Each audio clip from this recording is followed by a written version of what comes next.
moo ñu tax a jóg et que ñun FRAPP dañoo jàpp ne ay sëtu ñu bëri lañu ci Sénégal ay sëtu Mame Lat Dior ay sëtu Aline Sitoé Diatta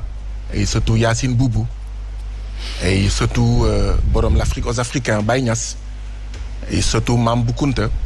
ay sëtu Mame Hadj Malick Sy waaye tamit ay sëtu Mame Bamba mi nga xam ne bu ñu waxee yoonu murit wax jëmmal fësal taxawal askan yi nekk ci àddina si yépp rawatina der bu ñuul rawatina askanu Sénégal et donc ku ñu xam FRAPP xam ni ñu fonkee mag yu baax yi moo xam ci wàllu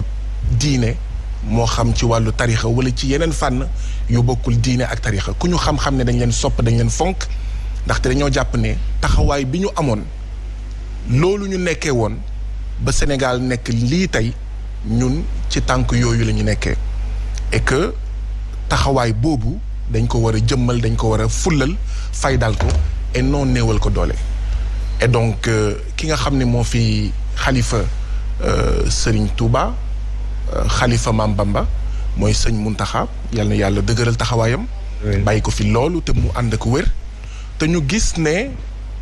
doon na maamam ci fànn yu nekk gis nañ ko mu joxe ndimbal ci ñi nga xam ne ñoo lakkale ci marché Ocass gis nañ ko mu joxe ndimbal ci ñi nga xam ne ñàkk nañ seen doom ci mbëkk mi doon na maamam ci fànn boobu doon na maamam ci fànn yu nekk et que donc ki nga xam ne moo fi toogal maam borom Touba mënuñu ludul di ko xoolee maamam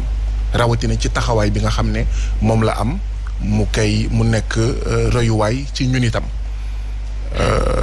li ma wax nag am na ñoo xam ne am nañ ci gis-gis boo xam ne xëy na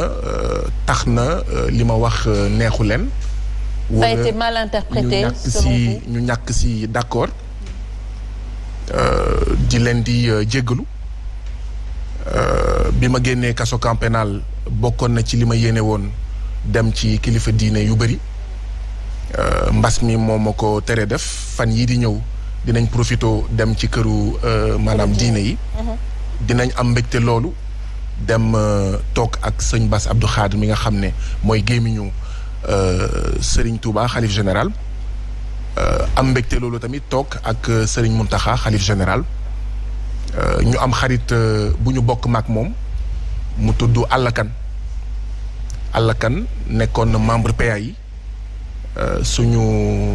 suñu baay suñu maam suñu kilifa Serigne Mountakha bokkoon PA yi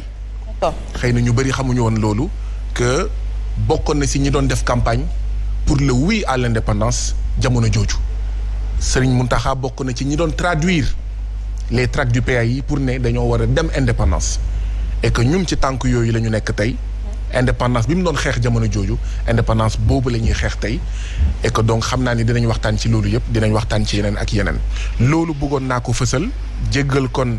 jébbal samay excuse à ñi nga xam ne am nañ gis-gis bu wuteeg sama bos ci mbir moomu. C'est important. di excuser wu itam ci Serigne Bass Abdou Khadre ak ci xalif général des Mourides. Serigne Touba ak ñeneen ñi nga xam ne ñoom ñooy royukaay moo tax ñu am itam taxawaay bi ñu am ci laaj bi nga laaj damay fàttali ne yàggul trop état du Sénégal ak ay doomu Sénégal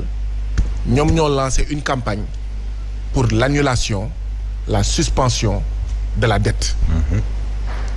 waaw xanaa du réew moomu réew mi nga xam ne mooy yokk budget conseil économique social et environnemental xanaa du réew moomu mooy yelwaan au niveau international pour ñu baal ko borom pour ñu suspendre borom je veux dire c'est incroyable li nga xam ne moom moo fi am naka ngay mun a yelwaane bitim réew ndimbal war ci fekk loxo boromam tey amoo looy def lu dul yokk budget institution yoo xam ne wax dëgg yàlla buñ ko supprimer woon duñu gis trop njëriñam fan yii passé dama wax ne conseil économique social et environnemental HCCT commission nationale du dialogue des territoires au conseil du dialogue social boo boolantee seen budget toll na 20 milliards Néné Aïcha 20 milliards Néné Aïcha mooy plus de 16 600 jeunes nga leen di fay weer bu nekk 100 000 francs loolu mooy 20 milliards c'est-à-dire que 500 politiciens yi nekk ci ñeenti kuréel yooyu HCCT 16 commission nationale du dialogue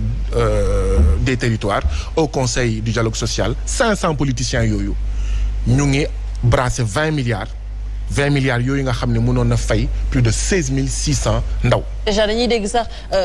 honorable député Mame Diarra Fam buy wax ne que peut-être institution yooyu budget bi ñu leen alloué mënoon nañ ko jël ji tey ji dugal ko ci jeunesse bi pour créer plus d'emplois. absolument loolu lay wax ne bu ñu fayoon defe naa ne ñun suñu priorité Sénégal mooy plutôt fay 16 600 jeunes jox leen ay payoor ñu suturlu di jëriñ seen réew jëriñ seen askan jëriñ seen njaboot plutôt que ñuy fay juróomi téeméeri ndaw et au moment où on parle Néné Aïcha les sortants de l'INSEPS ñu ngi fi et besoin yaa ngi fi au moment où on parle Néné Aïcha les sortants du centre national de formation des eaux et forêts de Djibelor ñu ngi fi di traîner or amuñu suffisamment d'argent pour aar suñu àll au moment où on parle les sortants de l'école nationale des arts les animateurs culturels ñu ngi fi et nous n'avons pas suffisamment d'animateurs culturels. Mais qu'est-ce que ça veut dire Guy Marius que l'État ne cerne pas en quelque sorte cernewul lii di ay priorités. li am mooy yow bu dee da ngay doxal politique boo xam ne jaarul yoon da ngay soxla ñoo xam ne ñoo lay waxal da ngay soxla ñoo xam ne ñoo lay supporter da ngay soxla ñoo xam ne ñooy nekk ci biir askan wi di leen di dëfal di leen di nax d'accord di leen di calmer donc foog nga entretenir une clientèle politique en réalité le président Macky Sall dafay entretenir à travers ces institutions-là une clientèle politique boo xam ne amalul njëriñ askanu Sénégal les priorités ci askanu Sénégal mooy yokk le nombre d'enseignants au moment où je te parle Néné Aïcha am na 50 enseignants des classes passerelles yi nga xam ne ñooy génnee xale yi nga xam ne ñoo waroon nekk école te nekkuñu fa Tamba Kédougou ñu war leen recruter fonction publique recruter wuñu leen fonction publique donc Néné Aïcha ñoom dañoo am seen priorité ñun ñu am suñu priorité et malheureusement seen taxawaay bokk na ci li nga xam ne moo waral mbëkk mi parce que façon yooyu mooy rey yaakaar ci biir Sénégal ñun lu ñu soxla woon ñun askanu Sénégal mooy gis une nouvelle race de femmes d'hommes politiques de jeunes politiques yoo xam ne liñ fi nekkee mooy servir maanaam jëriñ sa askan et non jëriñoo sa askan HCCT nekku fi dara lu dul jëriñoo sa askan 16 nekku fi dara lu dul jëriñoo sa askan ñun lu ñu soxla mooy góor jigéen ndaw yoo xam ne dañuy servir et non se servir et donc c'est déplorable ñu ngi ñaawlu li nga xam ne moom la ñu gis et ci biir mbas bi sax ñun dañoo proposé woon ñu supprimer institution yooyu ñu jël xaalis bi dugal ko ci xeexum mbas mi ñu jël xaalis bi dugal ko ci xeexum inondation bi ñu jël xaalis bi dugal ko ci xeexum analphabétisme bi maanaam ñàkkum jàng bi ñu jël xaalis bi dugal ko ci noppal policiers yi Néné Aïcha ñu ngi annoncé ne ay policiers espagnols ñoo nar a ñëw pour assurer suñu kaaraange ça veut dire que l'État du Sénégal confirme ñun lu ñu yàggoon wax nous avons un policier pour 5000 habitants la norme c'est un policier pour 1000 habitants ëllëg ñu jël xaalis bi ñu former ndaw yi def leen ay policiers jox leen ay moyens ñuy dem di ñu rusloo ci kanamu àddina si yëpp ñu ne dañuy dem indi ay policiers espagnols. xam naa loolu sax daañu ci taxawaat. bokkul ak suñu priorité. xam naa loolu sax daañu ci taxawaat suñuy wax waxu émigration parce que c'est important point boo am importance lañ ci nar a soulever ci noonu ma dellu ci yow Omar Faye lan lañ mën a jàpp par rapport à cette hausse bu fekkee ne que ñu bëri ñu ngi poser encore cette question sur la pertinence de ces institutions maa ngi koy wax léegi mais am ñu jàpp également ne que c'est pour satisfaire une clientèle politique naka nga ko jàppee. bon d'abord maa ngi rafetlu kàddu yi nga xamante ni ne moom la Guy Marius Sagna def. ndaw la mais ndaw day am tolluwaay